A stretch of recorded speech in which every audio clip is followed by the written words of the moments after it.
Hi, everyone, and welcome to today's webinar. This is Channel Vision Editor Paul Dino here, and I'll be your moderator this afternoon. Today, we're very excited to welcome back MessagePro CEO and Chairman Greg Smith, who will be discussing some important changes that are happening in the healthcare space right now and how these changes can benefit resellers. If you have any questions during the webinar, feel free to submit them through the Q&A portal located at the bottom of the Zoom platform.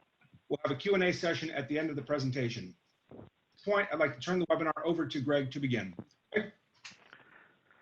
Hey, welcome everybody. Appreciate you guys taking time out of your day to take a look at what we're up to. As many of y'all know and worked with us before, what we're pretty much known for is messaging solutions for business. And the primary products we have are secure messaging. We text-enable business phone numbers. We do appointment reminders. And increasingly, we're doing interactive messaging using bots, and we're actually plugged into Amazon and doing a lot of very cool things. And I think all of these are important items that you might want to consider in your own businesses, and we're ready to talk to you about it. But I think while these are great things, it pales into comparison maybe what's going on in the healthcare markets, and we've been focusing more and more of our attention on those, and I want to share some of those with you today and the specific opportunities that may be of interest to you. So this is a quick view of our text-enabling landline phone numbers, the user interface, and our normal marketing messages. We make texting work just like email. And it's been growing pretty rapidly, and it's an important aspect for any commercial business, particularly if they deal with consumers. Secure messaging, we have a Slack-like product that is highly attractive, and we've built it mostly for healthcare. And I won't take you all through it, but we have channels, and we have video, we have direct audio connect. And in healthcare, it's an absolute essential because too many practices are still using unsecure messaging, text messaging between doctors and nurses and the like. Then we do a lot with interactive messaging, which is what we call where we can use messaging services to collect data from patients. And that's been the most rapidly growing business for us in the past 5 years. And it took more and more of our attention, and it's a cool tool, and it's a great tool for you to learn about. Basically, what happens is we can do in almost any script that a healthcare organization wants to use. We can actually do it by text or voice. We collect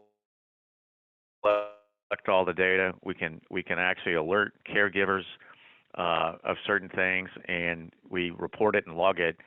And increasingly, that's going to be a revenue source for healthcare providers, in addition to the fact that today most of them are measured on quality, readmission risk, and the like. But while technology pushes along, there's a big new idea out there, and Medicare is actually leading the charge on this. And to give you some idea on scale, Medicare has 42 million seniors enrolled in it. 10,000 new patients join Medicare every day. And by 2030, we'll have 80 million people on Medicare. So the cost explosion is unbelievable, as you might add, as you might surmise and read about. The federal budget deficit's $1 trillion this year. No one expects it to ever go down. The baby boomers are arriving in full force. And when you go look at where Medicare spends money, there's doctor's visits, there's pharmaceutical, there's therapies, and there's hospitalizations. What's really happened is that while pharmacy costs get a little bit or get some press from here to there about how expensive a particular drug is, the real problem for Medicare is that hospitalization, A, the cost has gone up every year, and B, the frequency of people being hospitalized is way too high. So as a result, Medicare spending, it goes up 6%, 8% every year, and with an economy only growing at 2 or 3%, the numbers just don't work. There's not enough new tax revenue coming in to keep it solvent. So what did Medicare do? The first thing they did is they said, okay, we've got to keep people out of the hospital. A, we want to make them healthier, but B, if they're going to have issues that involve health care attention models or help people in healthcare to attend to them, the hospital is the most expensive place they can go. So the first program they came out with, which was called Chronic Care Management, was in 2015 or 2016, and that's what we call patient self-reported data. That's when you call or text a patient, you ask them how they're feeling, what their blood pressure might be, et cetera, et cetera. And that program had some limited success, but it was proven to work for Medicare as a payer. In 2019, they came out with what we call remote care management. And I'm not going to drive you into a lot of detail on these things, but we had been doing a lot of work in the patient self-reported data area and providing the phone calling and the texting and using messaging as a way to get data from patients. And all of a sudden in 2019, Medicare announces, hey, if a physician will put a piece of gear in a patient's home and have that data report directly to the physician in the cloud or directly, what we are willing to do is pay $125 a month. It doesn't work quite this way on billing codes, but just say in that area, for each patient monitored by a physician, and everyone over 65 who's in Medicare is eligible. All 42 million people are eligible. All 42 million people, presumably, we would like to see them being monitored. And the way they monitor it, there's 4 or 5 devices we supply, was what you think: a blood pressure cuff, a scale, a pulse oximeter, a glucometer, a thermometer. And doctors can prescribe those to patients, and the patients take them home and or have them delivered. And as they use it, that data will be reported back to the practice. So Medicare announces this. I'll get into a little more detail in a second. But other payers quickly followed. So Medicaid has just announced a plan in Texas. As many of y'all know, states have some ability to modify how they deliver Medicaid to the poor. And Medicaid just announced a new program in Texas for diabetes management. And you're seeing telehealth and other things grow too. 22 states now allow telehealth to be compensated by private, or actually require private insurers to pay for telehealth visits with patients at or close to the same rates they do for office visits. So what the opportunity is for all of us in the IT side of the world and in communications is you've got a huge growing market, growing rapidly every day. The payers have a huge problem, and the providers do too, and that basically you have to somehow connect a patient back to a practice. At the end of the day, that's what's happening. How do you get patients connected to practices in an intelligent way that works within their workflows? And that's what we do. Here's the reason this works. So why this is such interest to Medicare, and obviously this is a little bit of a cherry-pick study, but it's basically because it deals with such the group of patients is pretty ill here. They had congestive heart failure, COPD, and diabetes.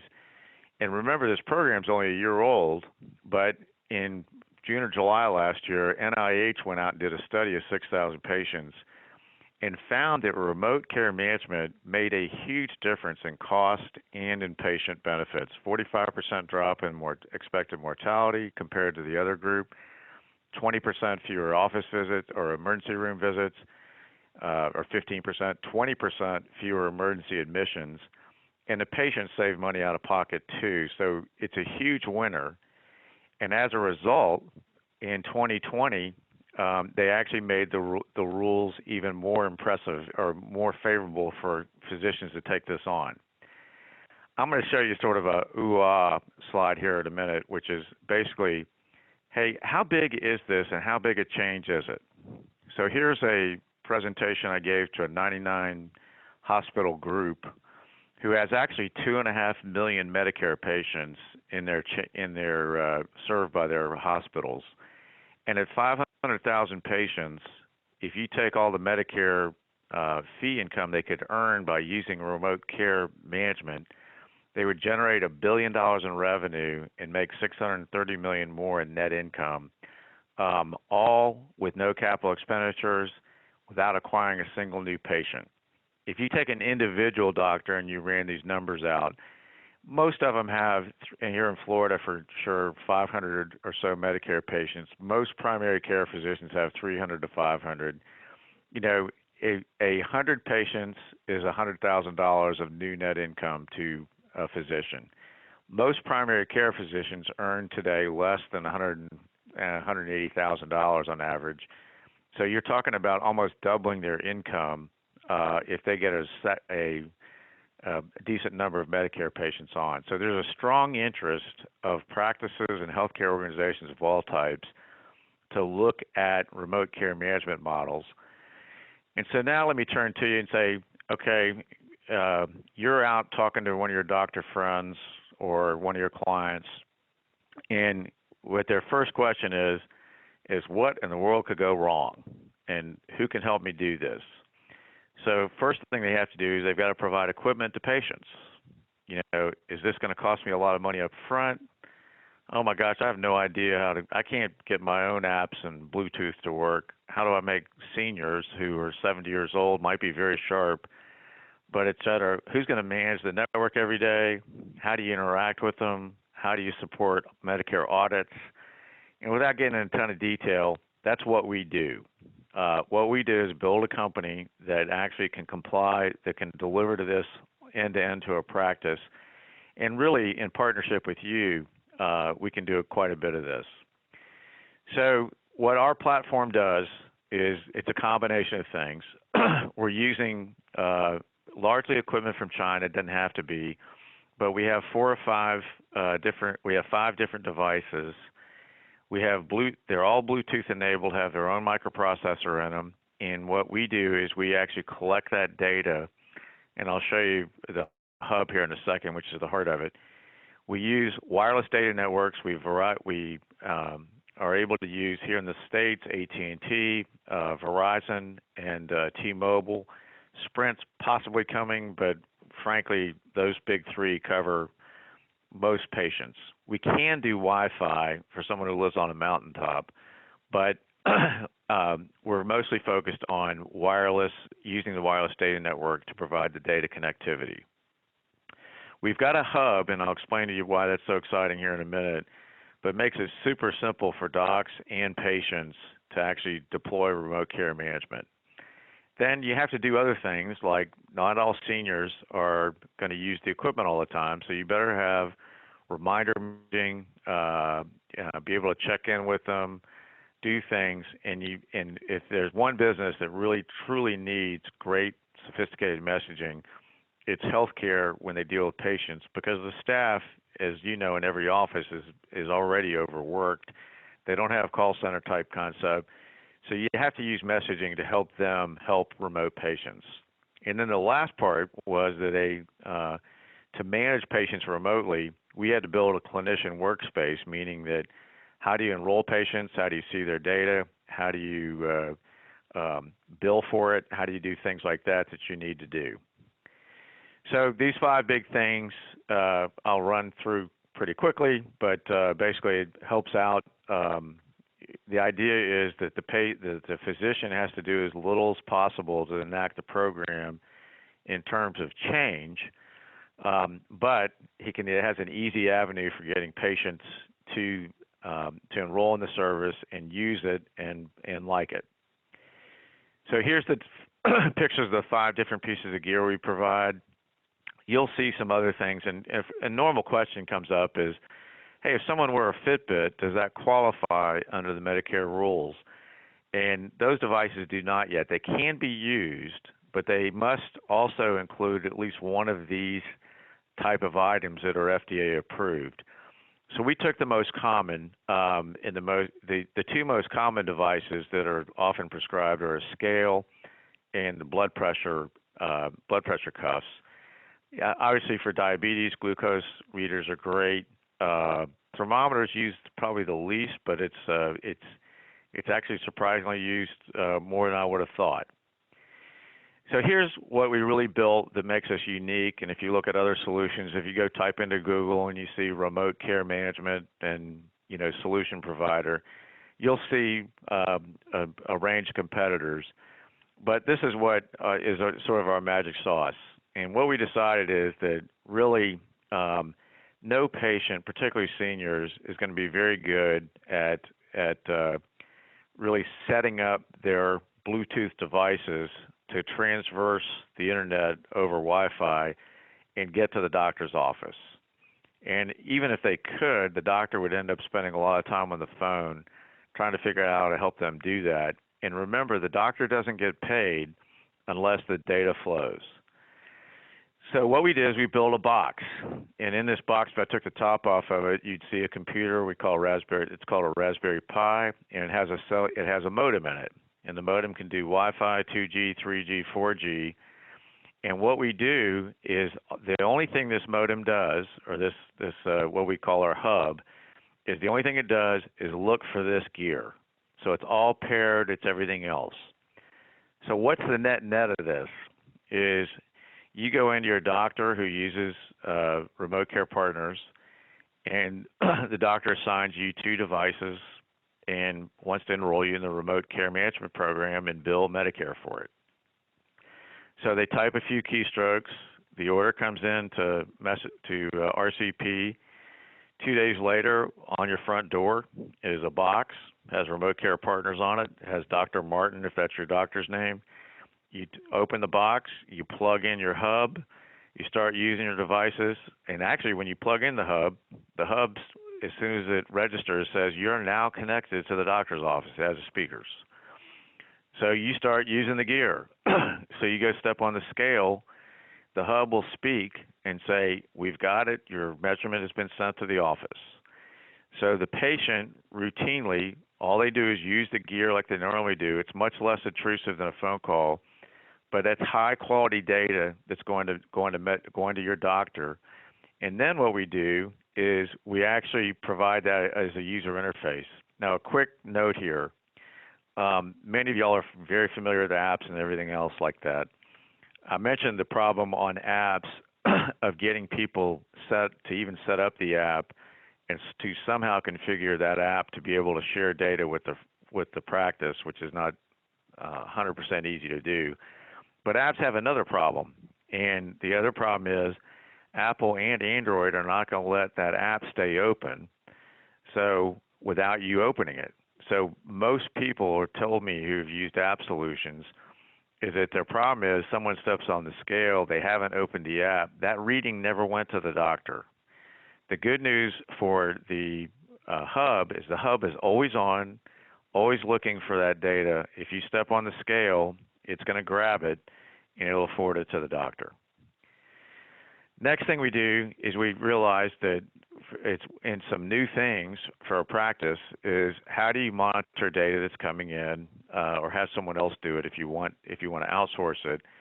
But if you have 500 patients on it, you don't want to look at all 500 patients. You need ability to sort readings based on qualifications and what the measurements were. The second thing you need to do is you have to also document time you spend with each patient because in order to bill Medicare, and this will be true of private payers and Medicaid too, is that you need to show that you spent at least 20 minutes. What they're doing is they don't want practices just to ship out gear and then try to collect money from Medicare and no one look at the data.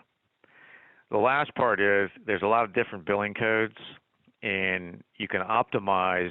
Basically, there's a way to, just like in normal telecom or anything else, there are ways if you collect all the raw data that you may mix and match based on how you're billing in the patient type as to how much billing you can generate.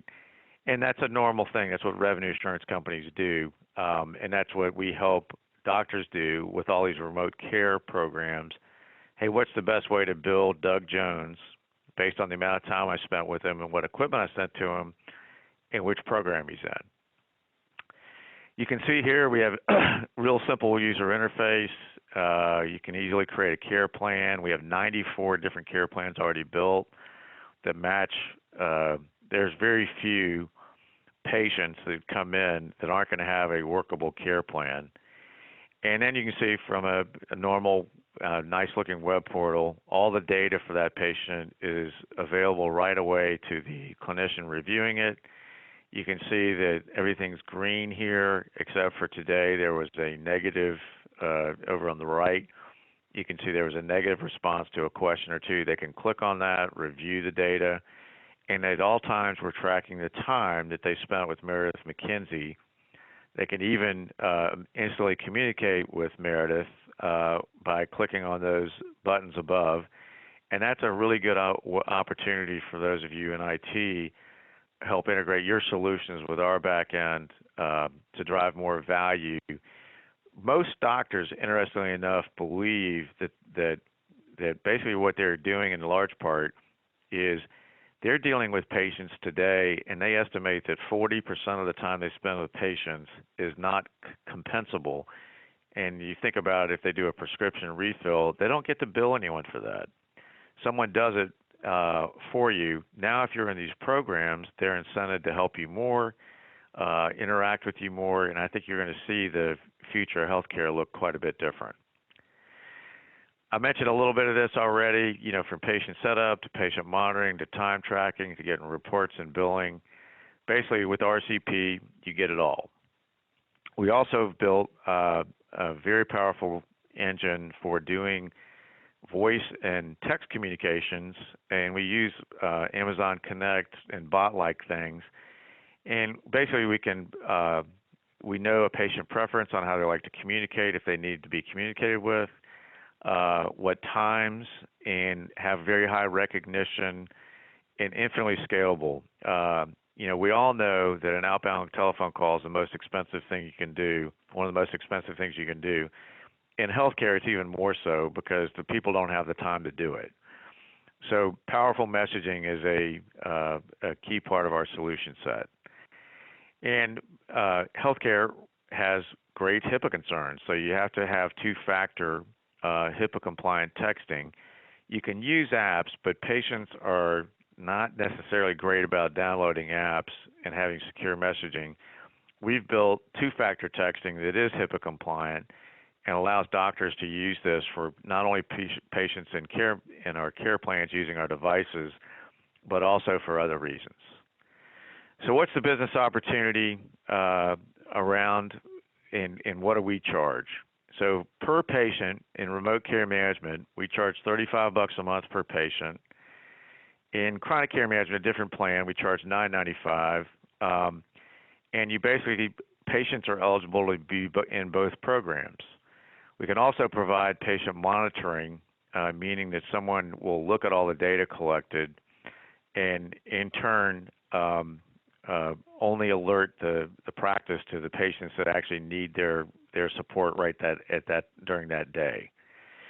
So most docs have lots and lots of patients, and what they're getting here is they're really making, if they put people on remote care, they've got a pretty solid opportunity to make over $100 a month per patient. So if they have 500 patients on it, that gets to be $50,000 or $5,000, 50 times 100. They're going to 500 patients is a lot of income. And here's a quick example for a practice that has, you have clinics here in Florida, particularly and elsewhere. You'll have a range of healthcare organizations there's not many people left like the Marcus Welby, the single practitioner. Most groups are 3 to 5 docs or get significantly larger. And as you can see, it's pretty easy to see that there's $1,000 a month or $1,000 a year in income for every Medicare patient they enroll in these programs. So what's in it for you? So what we do is we pay $4 to $5 a month per patient enrolled, depending on the mix of services. If you see a small practice with 3 or 4 doctors and they sign up and they get 40% of their patients on, that fee income for the years in this is pretty attractive at $36,000. You'll see a few of those, but you'll be a lot more in the mid-sized range, and those practices are well worth $100,000. And if you get a larger system, it's basically for easy math, $50 a year per patient enrolled to be successful in our program. With that, I'm going to open it up for questions, and I've also have Jeff Dorkin here, who's our Director of Marketing. We are happy to be help serve you and serve your clients and help serve other patients. And we really think what's highly attractive about this is, first, there's a lot of money in it for everyone involved. It's a real change by Medicare and other payers to say they're going to put their money where their mouth is and be in the preventive business, not in the post-acute care model where you're so sick they finally get in the hospital and now they're paying bills. I've had more than a few doctors say this is the smartest thing Medicare has done in 30 years. They are finally getting the fact that if we spend a little bit of money up front, we monitor patients all the time, we'll actually could save money overall.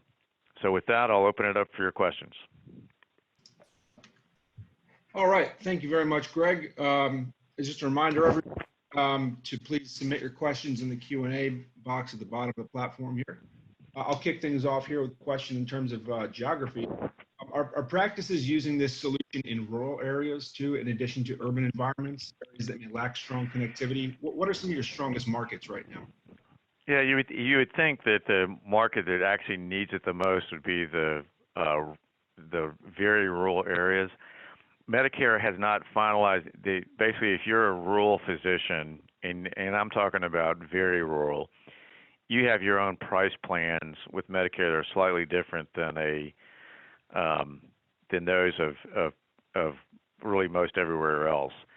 So honestly, we're not seeing much RCP adoption or RCM adoption in these rural markets, but we think that's coming. It may come from grant money. The reason is if you're a doctor in Atlanta serving a Medicare patient, you probably are getting $55 to $60. If you're a rural doctor, they may be paying you $90 to $100 for the same office visit. So they've sort of felt like it for the moment officially that they should be doing remote care. We'll see some more action on it in the next year or so. It's an important topic because so many rural areas are very underserved by physicians. One of our partners is a staffing agency and also an IT shop for smaller healthcare organizations. And she has over 400 job openings for physicians in rural areas. They just can't recruit there. So anyway, the rural part's emerging, but it's really I think people would be surprised, and if they get around and they ask doctor friends of theirs, particularly in primary care, cardiology, and whatnot, how many Medicare patients they have, they'll be shocked. It's not unusual for a doctor to have high hundreds to low thousands of patients that are on Medicare. Okay, great. Thank you. Question from Steve here. Does the box come with a data plan? Actually, the hub, we pay the data. That's what we charge on the $35. So the doctor never sees a separate bill for data. We've arranged for the data. That's part of, it comes across the network encrypted to us. We're encrypting it from end to end, and so there is no data plan. Okay, got it. Thanks. Question from Heath here. As an ISP, we partner with MessagePro to use our Wi-Fi connections in the patient's home instead of the 4G wireless option. Certainly be interested in discussing it. It would be, particularly if we can make sure that the user has no requirement to interact. The whole idea is how can we absolutely minimize setup? So where all the patient has to do is plug it in. So if you've got an idea for us on how to do that, I'd love to do it. But because obviously that's one less bill to pay, or in terms of a business relationship, it could work well. What we would need is maybe we know from the address, you tell me how to log in with a universal key or something like that for our hub, or we have each hub has a key that if we can get through if you're providing the router and those things that'll allow me to do that. But what we don't want to have happen is the doctor does not want to get a call from his patient saying, I can't connect. But I'm interested in hearing from you on any way we can make it work for you and us. Okay, great. Another question from Steve here. How do you determine what carrier has the best signal? How do we I didn't hear the first part. How do we determine? How do you determine what carrier has the best signal, I guess, at any given time? The truth, what we do is we want to make sure that it's an acceptable signal. So we all have a preference. For example, we're using AT&T an awful lot of the time, and what it'll do, as long as it is as long as it will work in that patient's home at the reasonable amount of expectations, we're looking at signal strength, et cetera. We're probably not going to try to optimize it. It's good enough. However, if AT&T does not happen to be good there and doesn't meet the minimum threshold, we'll switch. We'll try to hunt for a better one for sure. So far, we see an occasional. I think if you had this discussion 5 years ago, and data networks were still being still being built out, and 4G wasn't quite as prevalent, et cetera, you would probably have a different answer. We have very few wireless connectivity issues outside of someone. We do recommend that they place the hub near a window. Usually people have these in the bathroom, so there's windows there. We don't want it in the basement in the middle of and most consumers understand that, hey, you want to put the hub somewhere where your phone works. And if you sort of make it that simple, they will place it. The devices need to typically we use low power Bluetooth, and we recommend they be within 30 feet of the hub.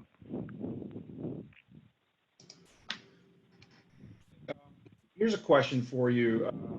In terms of data security, especially when you consider the value of medical data today and the risk of cybercrime, can you expand a little bit on the data security elements that you have in place here, and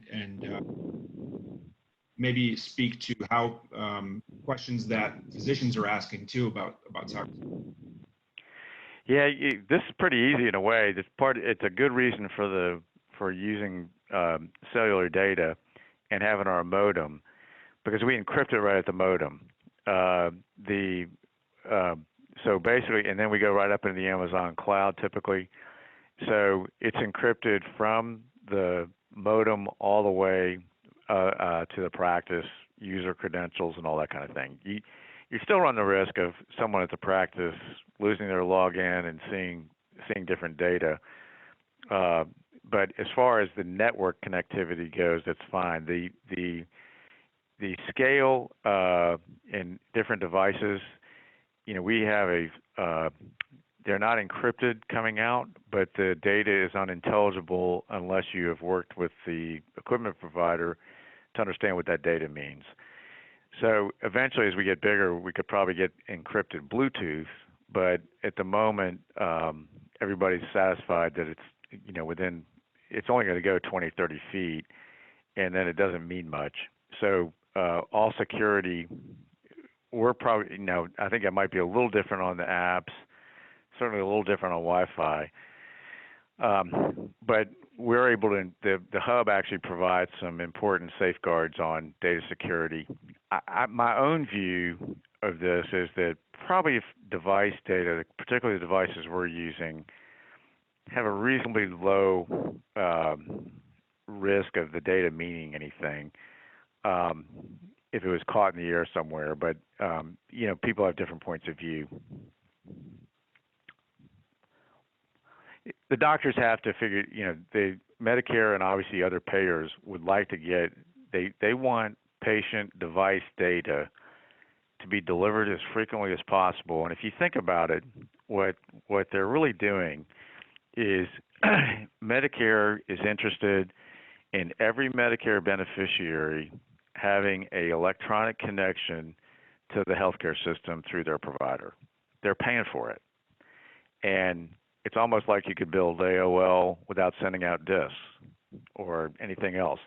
What you really have is you're building a private healthcare network using devices, connecting as many people as you can to that, getting a zillion data points from people's use of the devices, having people understand, having someone that's reading those or taking a look at those readings, whether it's AI driven, whether it's people actually looking at it with eyeballs or whatnot.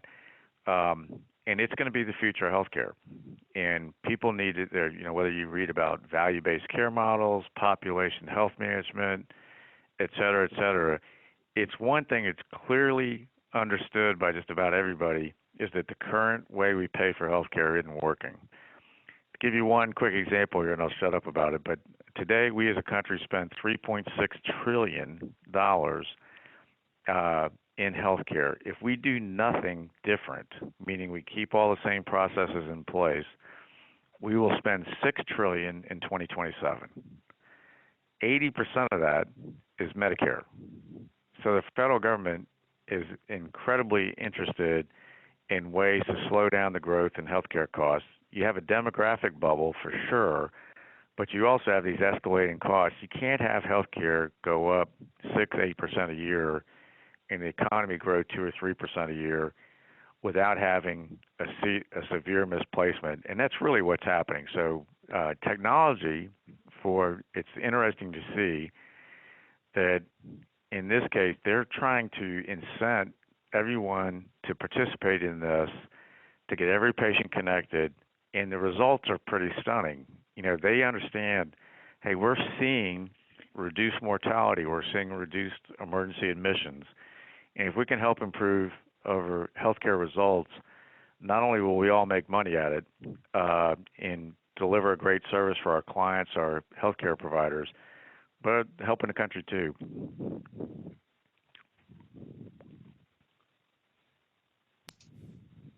Okay, Greg, thank you very much. Any last minute questions here? Feel free to submit at the bottom. Just a reminder, everyone, that MessagePro will be at IT Expo next week and channel partners in Las Vegas in March.